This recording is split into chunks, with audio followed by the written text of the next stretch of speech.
नमस्कार.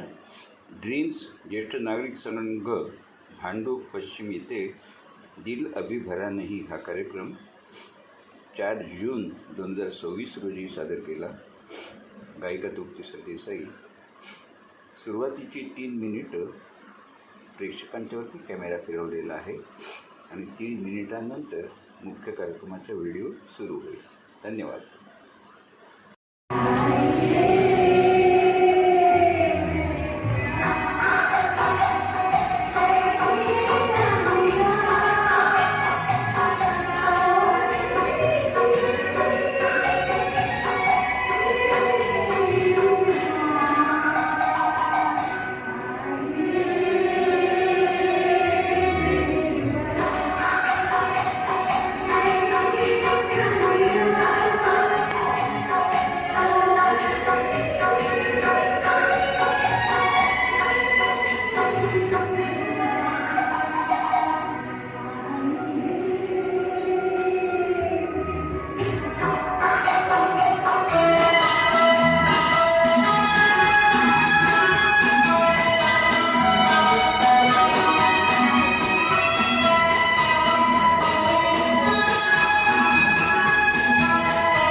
आणि ती आपल्याला नेहमीच आनंदित करतात त्यांची गाणी.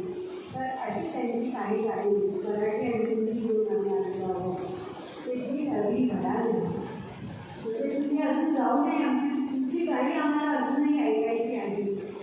तर अशापर्यंत शिक्षक कार्यक्रमाला गेल्या वर्षीच मी अभिनव थोडे हा लता मंगेशकर यांच्यावरती आधारित कार्यक्रम केला होता. संवाद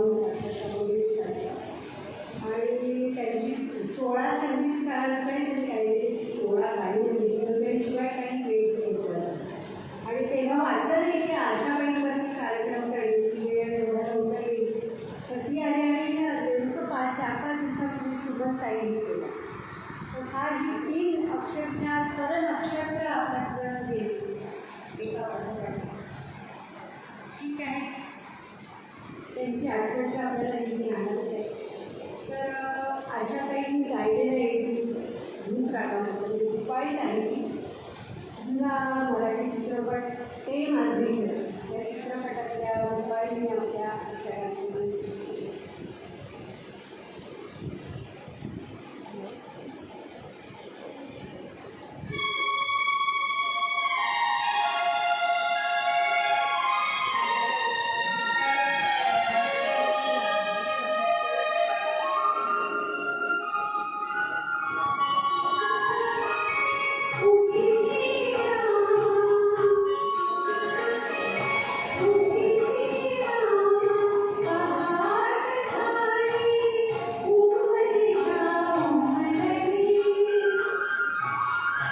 या कार्यक्रमाचं मी रेकॉर्डिंग करतो आहे.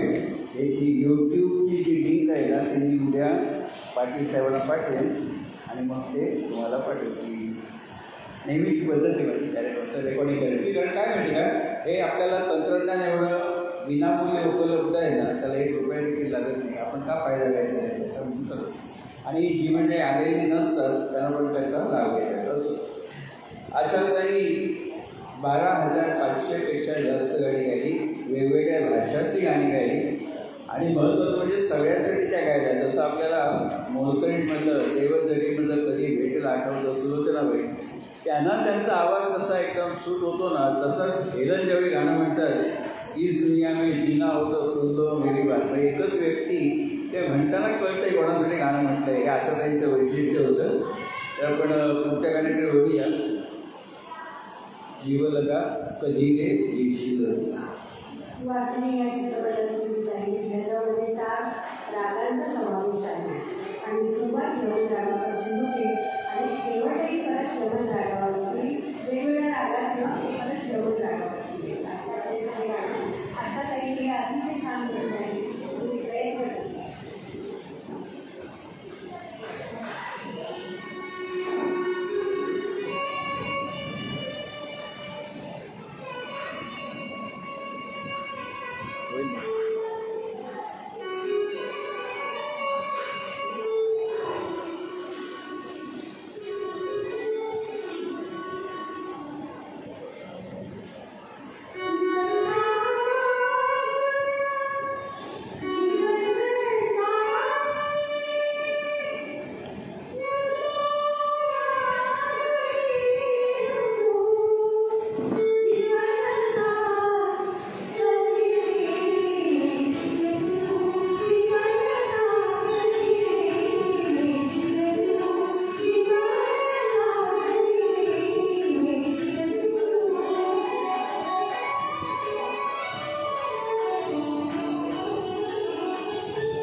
आवाज येतो ना सगळ्यांना ऐकायला.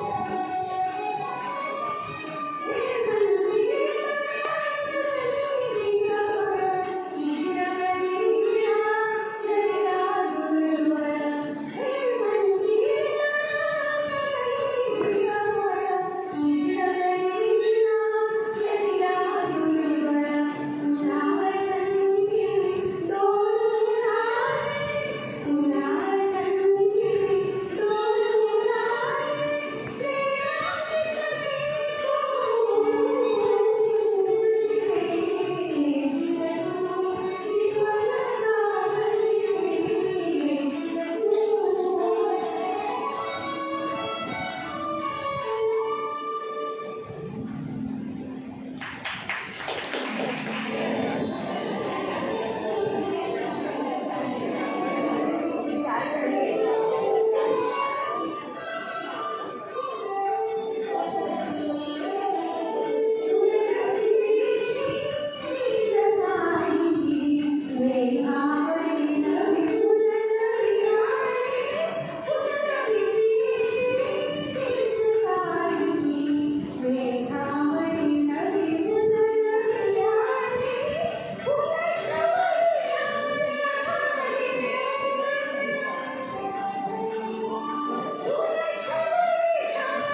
तुमच्या टाळ्या सांगतात त्या टाळ्या गायकांसाठी मुख्य मूळ व्यक्तीसाठी तुम्हाला नक्कीच जाणीव आहे.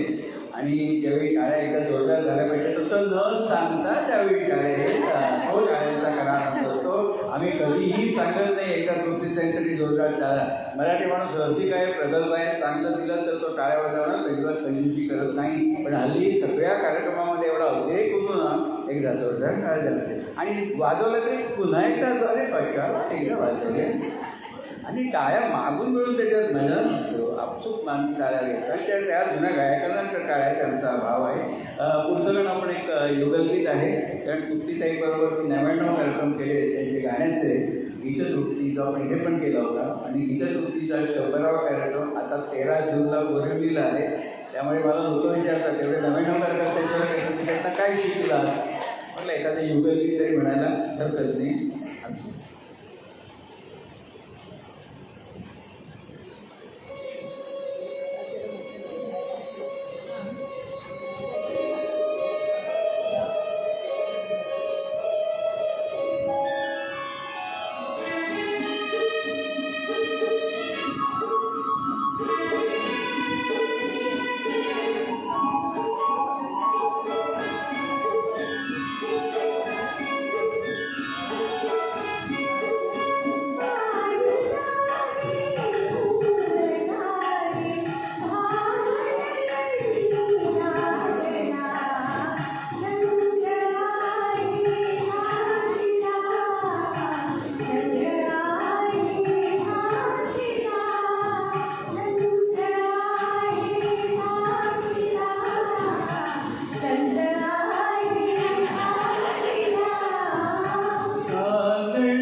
बाबूजीचं वैशिष्ट्य म्हणजे त्यांचे शब्दोच्चार आपण नेहमी साक्षीला म्हणतो, ते साक्षीला म्हणतात. तशी मी प्रयत्नपूर्वक काही चांगल्या गोष्टी घ्याव्यात ना, जसं इथं आम्ही चांगल्या गोष्टी घेतो अशा की मी 138 ज्येष्ठ नागरिक संघात कार्यक्रम केले.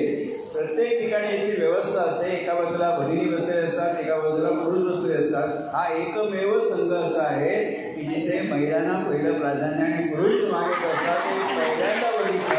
आता चांगलं असेल ते काय म्हणून माझी संघात सांगितलं ना, हो महिलांना मान द्यायच्या गोष्टी सगळे करतात, राजकारणी सांगतात महिलांना 70% आरक्षण, 70% आरक्षण. पण इथे खरंच मला आवडलं काय, मी नुसतं निवेदन करत नाही, बारीक बारीक गोष्टी अवतरण देखील करत असतो, फोटो काढत असतो असं म्हणणं. कारण आम्हाला आठवणी होत्या. तुम्हाला देवाजवळ सांगतो, आज ताई म्हणजे कौतुक वाटण्यासारखं आहे की फोटोचा असा उपयोग होतो. मागच्या वेळी मी कार्यक्रम केला होता आनंदाच्या वेळी, त्या म्हणाल्या त्यावेळी माझी साडी कुठची होती मला लक्षात ठेवायला पाहिजे. कारण एका कार्यक्रमामध्ये एका भगिनीने सांगितलं हो मागे तुम्ही आला त्या तुम्ही ही साडी होती म्हणून. आणि त्यासाठी त्या कार्यक्रमाचे काढलेले फोटो त्यांनी जपून ठेवले. त्यामध्ये पाटील साहेब इथे बसले होते, त्यावेळी म्हणजे कुठची साडी होती असं. आणि कसं आहे, असं त्यांचं वैशिष्ट्य म्हणजे त्या गायिका म्हणून महान होत्या, पण कलाकारांना पुढे आणण्याचा जो त्यांचा स्वभाव होता. एकदा सुरेश भोसले यांची मिमिक्री एका ऑर्केस्ट्रामध्ये त्यांनी ऐकली, सुरेश भोसलेंची. आणि त्यावेळी सुरेश भोसलेंनी एस डी बर्मन साहेबांचं गाणं म्हटलं होतं त्यांच्या आवाजामध्ये. तर आशाताईंना सुरेश भोसलेला आशाताईंना बोलवून घेतलं. आशाताईंनी त्यांना सांगितलं हे जे तो आता गाणं म्हटलं एस डी बर्मन साहेबांचं, ते ऑडिओ कॅसेटवर रेकॉर्ड कर. आणि ती ऑडिओ कॅसेट आशाताईंनी राहुलदेव बर्मनना दाखवली. आणि राहुलदेव बर्मन जेव्हा आंघोळ करत होते यांनी बाहेर ते लावली आणि बाहेर आले. ते म्हणतात येतो वेळी बाप की आवाज आहे, तोपर्यंत माहिती नव्हतं. म्हणजे विचारला कोणा कलाकार आहे. आणि मग त्यांनी इंट्रोड्यूस केलं सुरेश भोसलेंना. आणि मग आरती बर्मन बरोबर सुरेश भोसले. म्हणजे कसं एकमेकांना पुढे आणण्याची जी दानच असते ना, ती अशा त्यांच्याकडे नक्की होती. तर आपण पुढच्या गाण्याची बोलूया, झिडी झिडी वाजली वीण. श्रीधर फडके यांचं म्युझिक आहे आणि आशाताईंनी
नंबर घ्यायचा ना.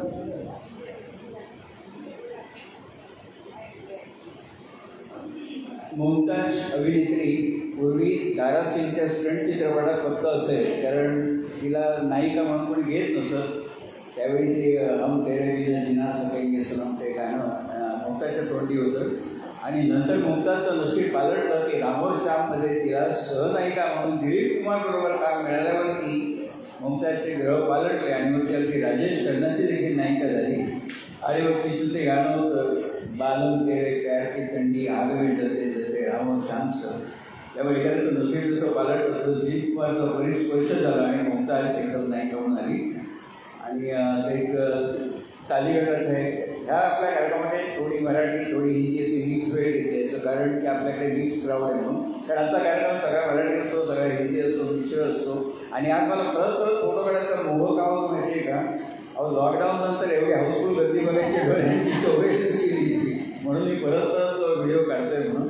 आणि कसं असतं या ठिकाणी बघितलं आहे प्रेक्षकांची वाढ चालली असत नाही, पण काही वेळा प्रेक्षकांची उपस्थिती कमी असली ना तरी त्याचा वेगळ्या प्रकारे उपयोग करून घ्यायचं कौशल्य पुलंसारख्या व्यक्तीकडे असतं. अरुण दाते गायक सगळ्यांना माहिती आहे, ते इंदूरला राहायचे. ज्यावेळी ते मुंबईत आले त्यावेळी त्यांना कोणी ओळखत नव्हतं, कारण इंदूरला लोक ओळखत होते त्यांना. तर अरुण दातेने एक व्हिडिओ काढला आहे, त्याच्यात त्यांनी सांगितलं आहे की मी मुंबईमध्ये आलो, मला कोणी ओळखत नव्हतं आणि त्या स्थितीमध्ये माझ्याकडे त्यांनी गाण्याचा कार्यक्रम ठेवला अरुण दातेंचा. त्या कार्यक्रमाला अतिशय तुरळक उपस्थिती होती, कारण त्यांच्याकडे ऐकतच नव्हतं. पण अरुण दाते म्हणाले मला भाग्य असं माझ्या पहिल्या त्या कार्यक्रमाला मुंबईतल्या साक्षात पु ल देशपांडे होते. माझी नजर केली, मी जाऊन त्यांना नमस्कार केला, त्यांचे आशीर्वाद घेतले आणि त्यांना हळूच विचारलं की मला एक उत्सुकता आहे जाणून घ्यायची की माझ्यासारखा नौका मनुष्य, माझा कोणाला नाव माहिती नाही, उपस्थिती इतकी तुरळक आहे, मग तुम्ही माझ्या कार्यक्रमाला कसे काय आला? तेव्हा फुलं म्हणाले अरुण दातेंना, दाते गेला महिनाभर माझी तब्येत चांगली नाही आहे, डॉक्टरांनी बाहेर जायला मनाई केली, म्हणाले आराम करा, बाहेर पडू नका. मग काल महिन्यानंतर परत मी डॉक्टरांकडे गेलो फॉलोअपसाठी आणि त्याला विचारलं हे किती दिवस झाले तर घरात बसून? तेव्हा डॉक्टर म्हणाले उद्यापासून थोडं थोडं बाहेर पडा, हरकत नाही, फक्त एक पथ्य पाळा, जिथे कमी गर्दी असेल त्या ठिकाणी जायचं. म्हणजे त्या कमी गर्दीचं त्याने विनोदासाठी त्याचा उपयोग करून घेतला, म्हणून फुलं फुलं आहेत. असो तर आपण पुढचं गाणं बघूया, काली गटाची आहे सुजाता.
बंद केलं नाही, बंद केलं, बंद एक नाही, बंद केला तरी चालेल.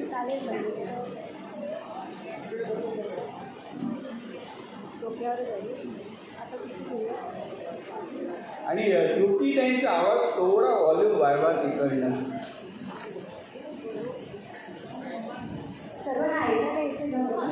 त्यांचं तृप्ती त्यांचा माईक जरा आवाज मोठा करा. तुझं बदल दुसरं काय क्रमानेच घेऊया. अविनाश जवळ छोटं आणि मग झालं की मग लावणी घेऊया आणि मालवण हॅलो हॅलो करून बघ जरा. हॅलो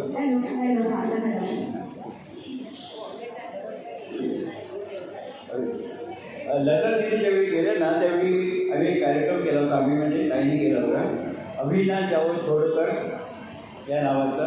आणि तो कार्यक्रम एवढा छान झाला होता. आमच्या ज्येष्ठालयामध्ये 230 ऑडियन्स आला होता. कधी आजपर्यंत आलं नाही. ह्या लता निधीसाठी आला होता ती गोष्ट वेगळी. तर त्यावेळी का नाव दिलं अनेकांनी विचारलं अविनाश जावळ छोडकर का नाव दिलं. म्हटलं आशाताईंची ही व्यवस्था झाली असते ज्यावेळी लताताई गेल्या त्यावेळी. तर आशाताईंची गाणी ऐकून असं वाटलं की इतकी गाणी ऐकली पण अगदी घरा नाही. म्हणून त्या नावाचा हा कार्यक्रम आम्ही आशाताईंच्याकडे केला आहे. आणि ते एक पुन्हा एक युगलगीत आहे अविनाश जावळ छोडकर. आपण आमच्या कार्यक्रमाचं शीर्षक करत आलं वेगवेगळे अभिनय जाऊन छोडकर ते अगदी घराने.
ओपी नय्यर लावणी घेऊया.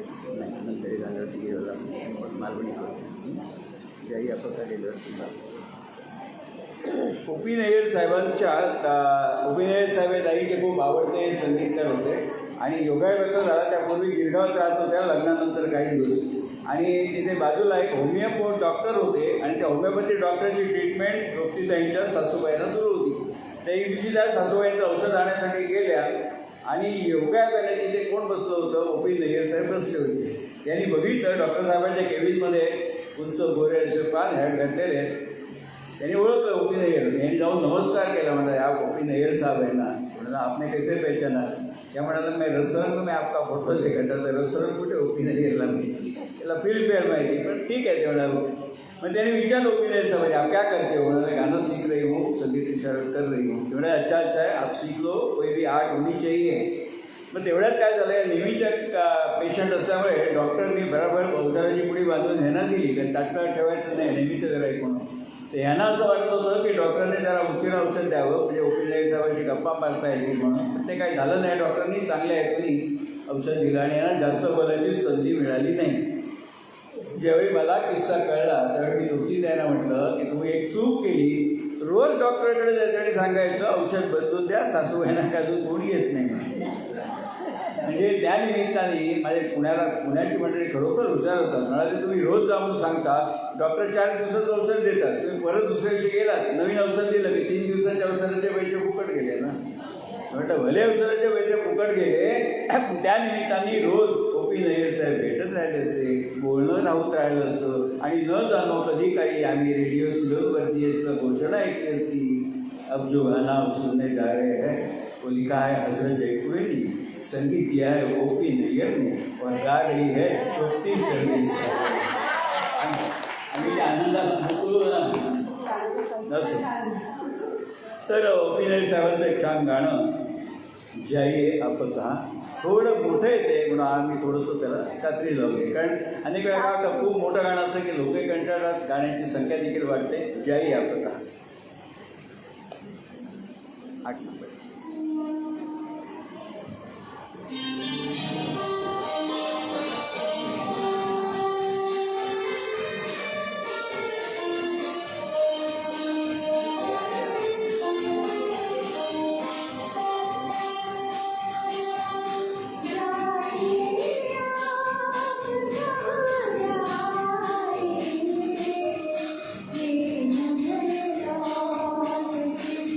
Bye.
5 मिनिटाचं करूया. आशाताईचं वैशिष्ट्य म्हणजे त्यांचा आवाज चांगला होता, प्रश्न चांगला म्हणजे दैवी आवाज होता. पण त्याबरोबर नेहमी ज्यावेळी त्या पब्लिक शो करायच्या ना त्यावेळी बघा त्यांचं जे सादरीकरण होतं, कपडे दागिने इतकं छान दिसायचं. मागे तर सुधीर गाडगीळ म्हणाले होते की ह्या गोष्टीला एवढं महत्त्व आहे. म्हणजे कल्पना करा, रफी साहेबांचं गाणं म्हणजे दैवी आवाज आपण ऐकतोय, पण म्हणाले गमतीने जे म्हणाले सुधीर गाडगी, ते रफी साहेबांनी एखादं छान गाणं म्हणताना समजा पंचा नेसून गाणं म्हटलं तर काय होईल. की सादरीकरणाचं तेवढं महत्त्व असतं. तेव्हा अशातही बघा कधी असं छानपैकी नटून तटून दागिने घालून किंवा हलकासा डान्स करत वगैरे ते त्यांचं वैशिष्ट्य होतं आशाताईंचं. आणि आता एक आपण लावणी ऐकूया. लावणी महाराष्ट्राची शान आहे मराठी. हां, आणि तृप्तीताई कसं उठी श्रीरामा जेवढ्या ताकदीने म्हणतात तेवढ्या ताकदीने लावणी देखील म्हणतात. कारण गायकीला मला हे आवडत नाही वगैरे म्हणून चालायचं नाही. तर पण बुगडी माझी सांगितलं बस.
असो, आपण काजल सिनेमा बघितला होता. काजल सिनेमामध्ये मीना कुमारीची जी मुख्य भूमिका होती, तर सुरुवातीचंच भजन त्यांचं होतं, तोरा मना दर्पण पहिला आहे. आता मीना कुमारी मुसलमान होत्या, पण अभिनयात देखील त्या एवढ्या होत्या की वाटत नव्हतं की एखादी कोणीतरी हिंदू भगिनी असं म्हणते. अशा प्रकारे त्यांचे मुद्राभिनय वगैरे होते.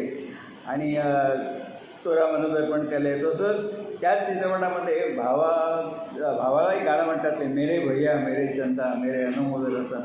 इतकं छान ना, झोपाळ्यावर बसलं म्हणजे खरोखर भाऊ बहीण वाटावं असं तिच्या अदा होत्या ना. ते गाणं म्हणताना कृतकोपाने असं करते त्या भावाला वगैरे. इतके छान छान त्यांनी जागा टिकल्या होत्या आमच्या मीना कुमारीजी. म्हणजे गाण्याला योग्य न्याय दिला होता आमच्या मीना कुमारींनी. तर तसं एक आणखी एक गाणं आहे, आई आहे मेहरबान. ते गाण्याला थोडंसं कस लागतं, गाई येतं असं म्हणतात. मला गाण्यातलं काही फारसं कळत नाही. आई आहे मेहरबान. आणि ते झाल्यावरती आपण एक मालवणी चरकार साहेबांनी लिहिलं याच्यावरती. आता मालवणी भले मराठी लोकांना मालवणी सगळ्यांना समजतं, बोलता येत असेल तरी, आणि अनेक लोक अमराठी असतात त्यांना पण ते आवडतं, थोडाफार समजतं असा अनुभव आहे. या गाण्यानंतर आपण मालवणी चरका करूया. मुख्य म्हणजे मधुबाला चित्रित झालेले गाणं आवडा घेऊन होतं. सस्पेन्स पिक्चर होता.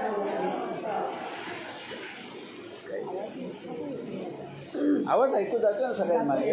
हां, त्यांना आपल्याला कळत नाही. करणा तिकडे फेक्स, करणा तिकडे ना फेक्स.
दोघी आई आणि आई अशी म्हणतात.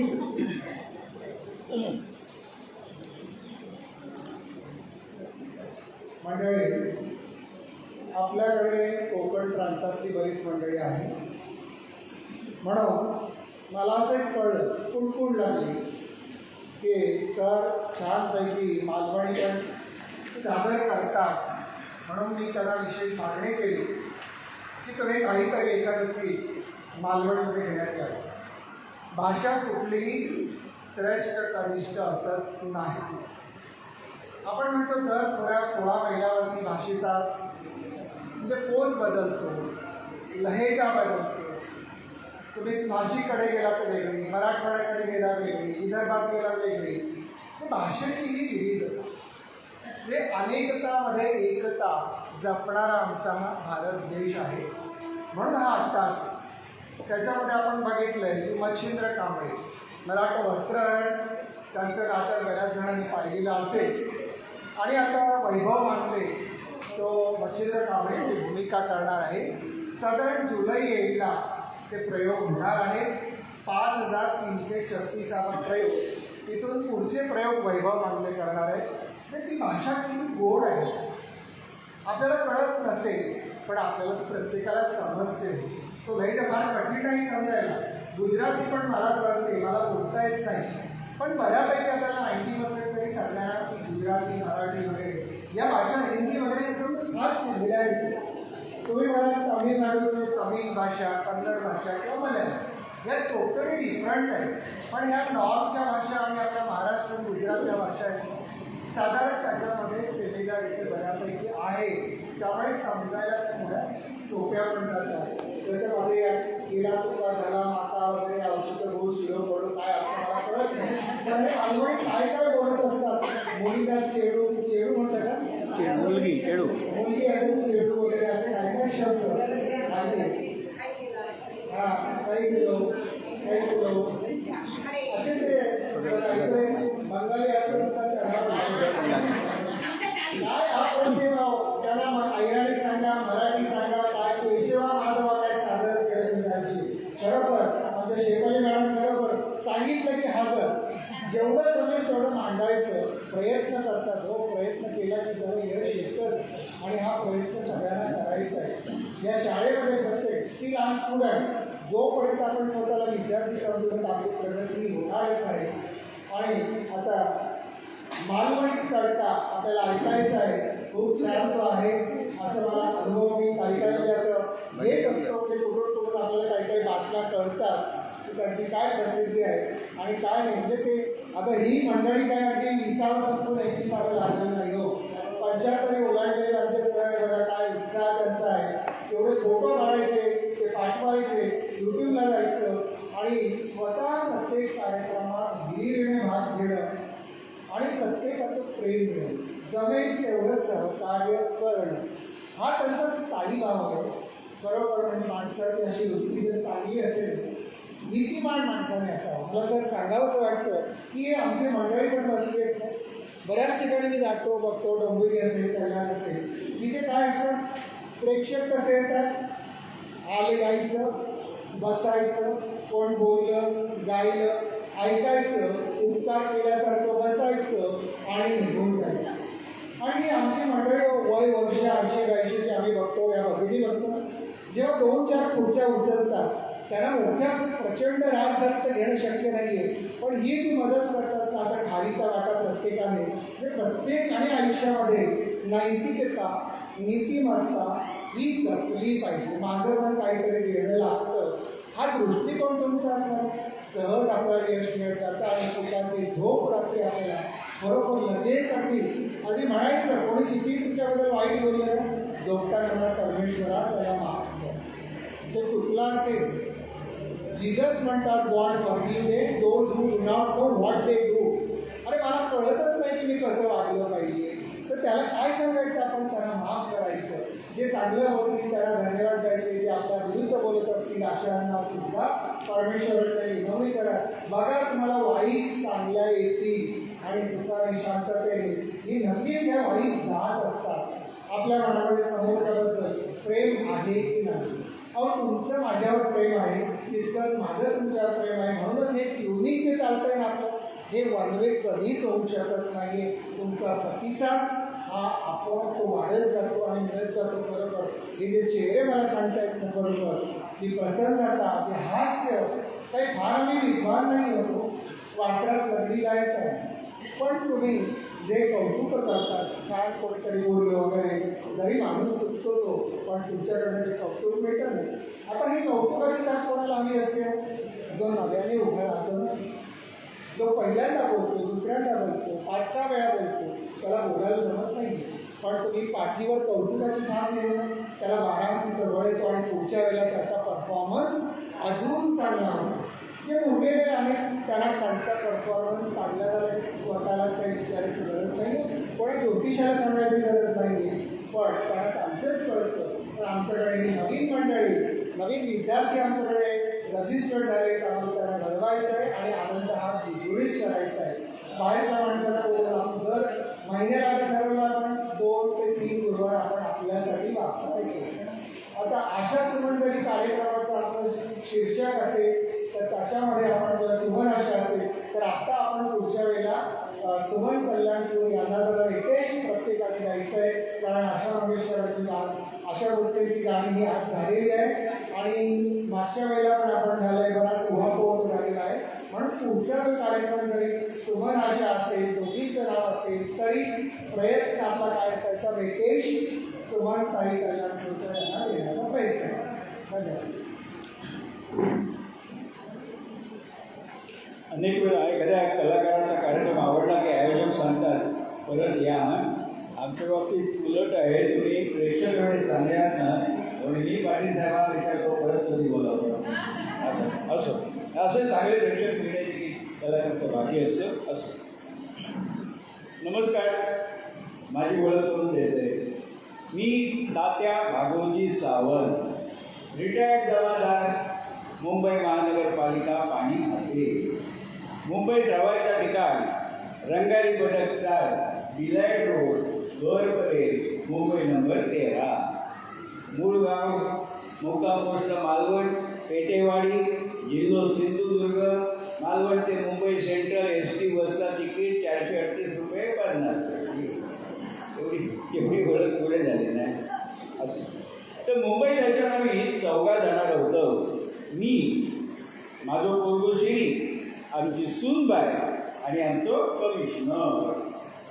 कमिशनर म्हटल्यावर त्यांच्या चेहऱ्यावर प्रश्न चिन्ह दिसत नाही. हो, कमिशनर म्हणजे माझी बायको. त्या नटसम्राट नाटकात नाही त्याची ती सरकार होती बघा, तो एकसारखं म्हणा सरकार सरकार, तर त्याची सरकार तसो आमचं कमिशनर असो.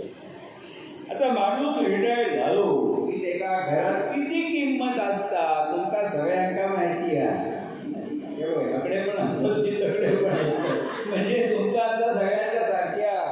अहो, एक कप चाय मिळायची पंचायत असतं. हो, एक कप चाय मिळायची पंचायत असता. तो नट सम्राट कसं सारखं म्हणा, कुणी घर देता का घर, कुणी घर देता का घर, तसा माका सारख्या म्हणत राहायचा लागता. कुणी चाय देतात का चाय, माका एक कप चाय मिळत काय गो, माका कोणतरी चाय देत काय गो, माका एक कप चाय होईया गो, माका एक कप चाय होईया गो. एक सारखी चाय ढोसत बसतास, सकाळपासून 8 चाय झाले, अख्खी लिप्टन कंपनी घशात घालूची हा की काय? हा,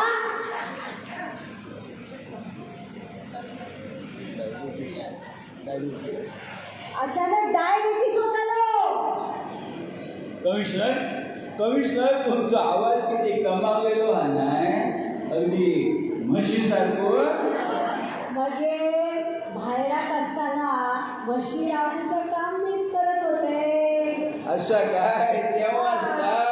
आता सासरी गेल्यावर रेडो लागते. काय बोलला नाही आणि तुम्ही काय ऐकलाच नाही असो. ऑफिसात जात होते का बरा होता.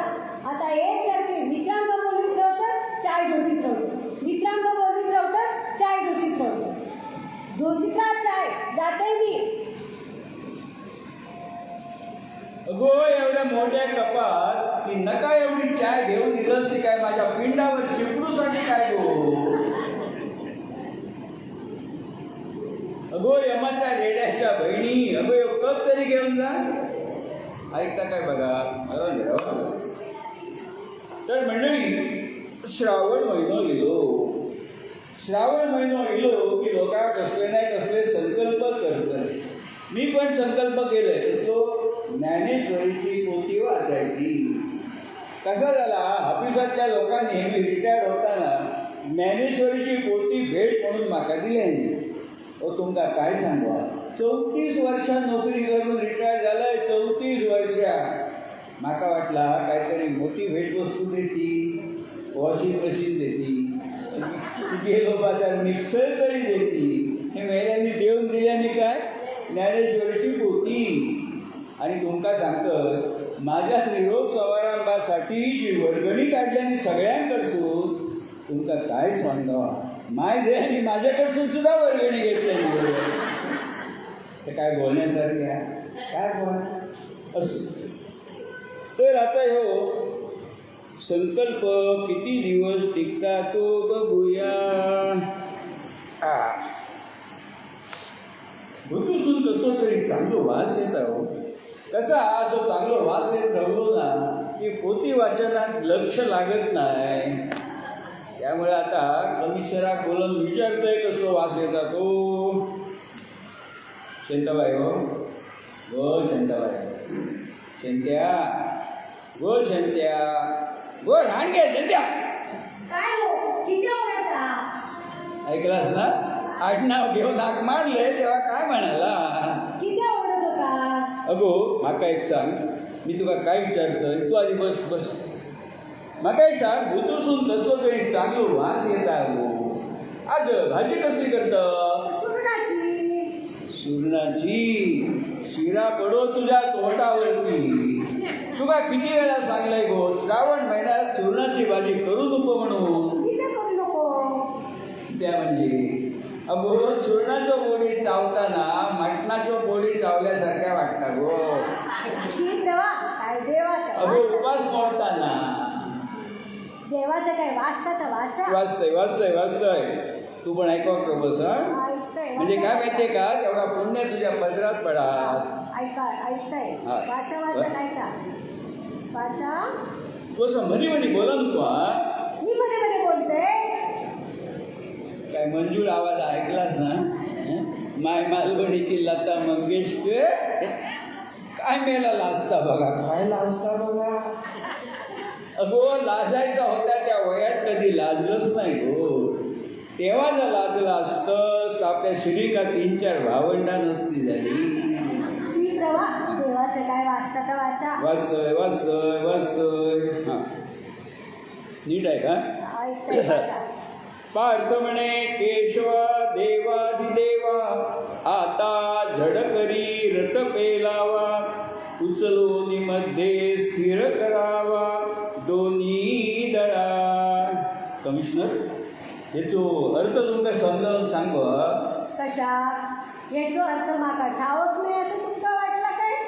कमिशनर याचो अर्थ तुमका ठाव कसा सांगा बरा. सांगते सांग सांग. ऐका. ऐकतंय. कृष्ण अर्जुनाक म्हणता. हां कृष्ण अर्जुनाक म्हणता. ऐकतास ना. ऐकतंय. कृष्ण अर्जुनाक म्हणता, हे अर्जुना झडले तुझे हात ते जोरात उचल आणि दोन्ही हाताने दळून हाड. दळा म्हणजे दळून हाड. दळून हाड. दळा म्हणजे दळून हाड. समजला.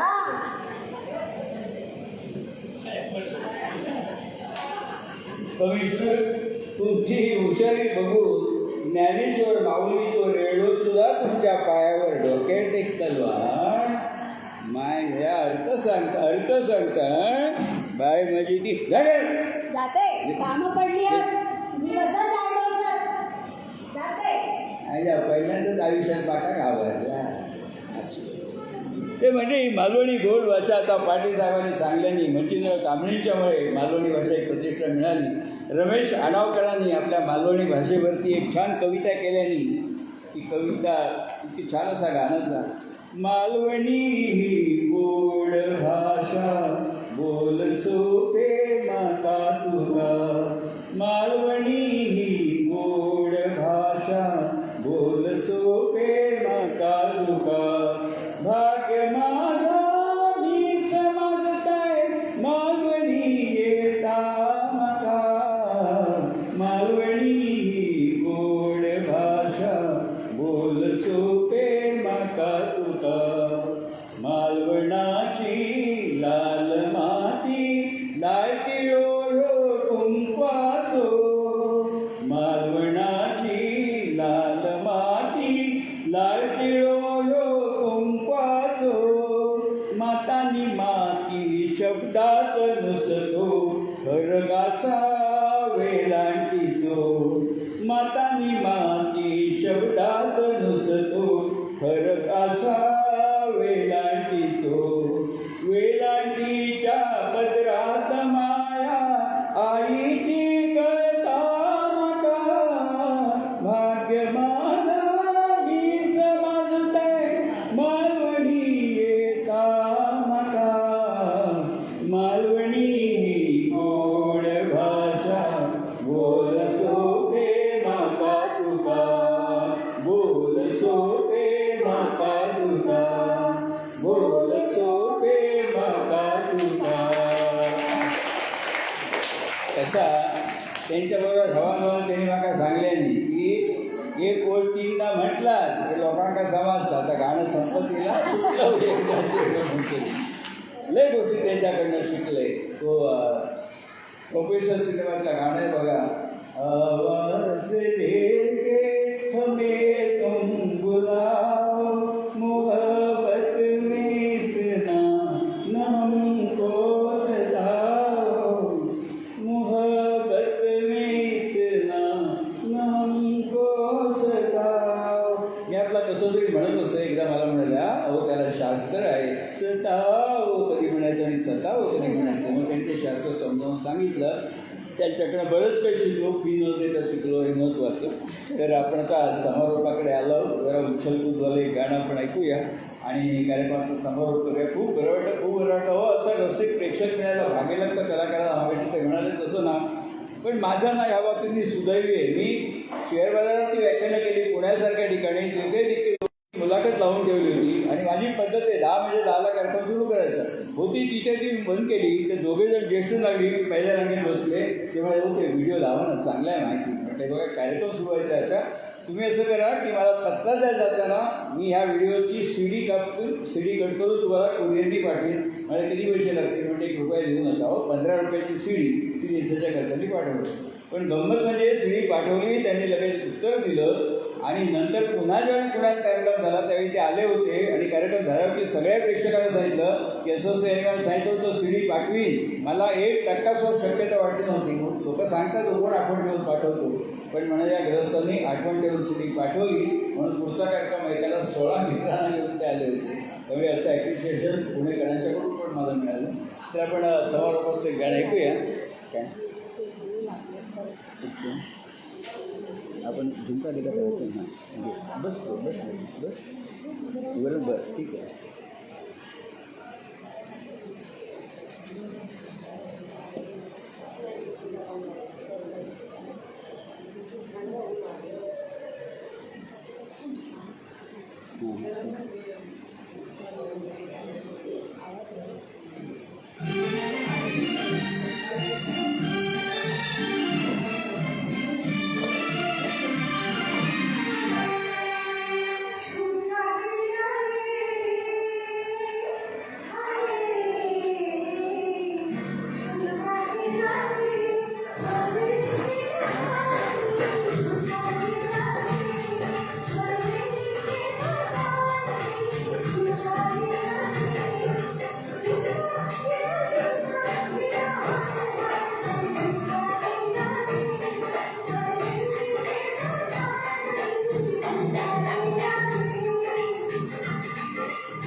आशाताई भोसलेंचा कार्यक्रम आपण ऐकला. अतिशय सुंदर कार्यक्रम हा झाला.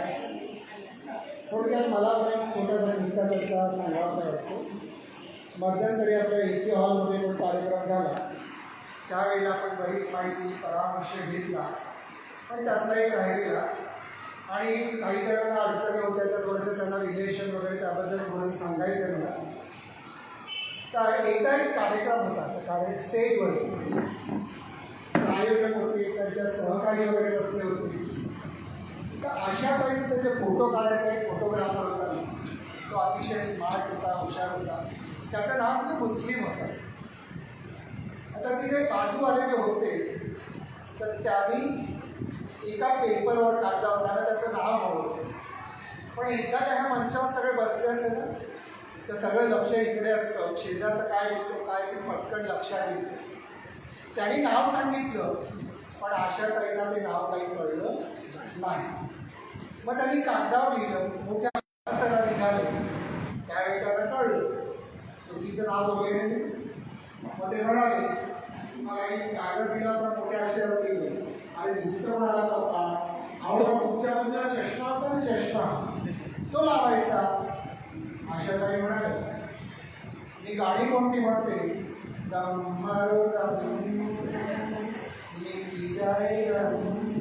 हे वय वर्ष 80 त्यावेळेला त्यांचा हा काळ. दुसरं गाणं आणि सुरेश भटांचं मलमली कारुण्य माझे या पहाटे पांघर, आणि सगळं तारुण्याची गाणी चालली.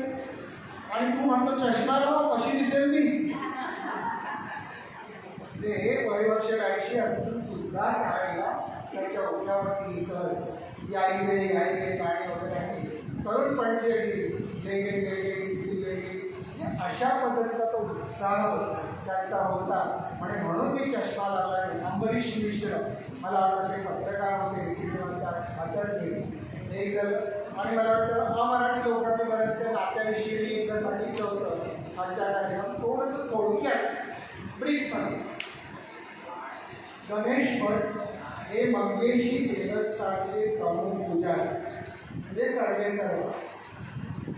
त्यांना लग्नाच्या पत्नीपासून एक पुत्र झाला आणि त्याचं नाव होतं बळवंत अभिषेक.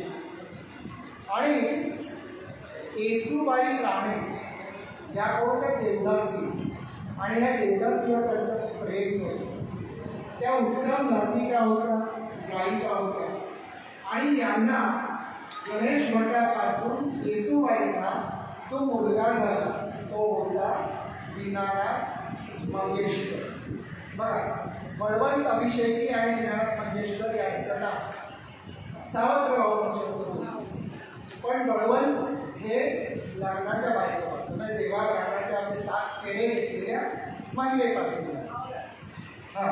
मग त्यांना अजून एक मुलगी पण, आणि त्या मुलीचं लग्न झालं कृष्णराव कोल्हापुरेची. मग तुम्ही म्हणाले कृष्णराव कोल्हापुरे तर हे पद्मिनी कोल्हापुरेचे ते असं नातं. आता ह्या दीनानाथ मंगेशकरांनी आणि कृष्णराव कोल्हापुरेने संगीत नाटक बळवंत अकादमी नाटक कंपनी त्यांनी स्थापन केली. त्यातून बऱ्यापैकी इन्कम त्यांना मिळालं. मग याला ह्या तिघे बहीण, याच्यामध्ये आई देवदासी होती, येसूबाई राणे.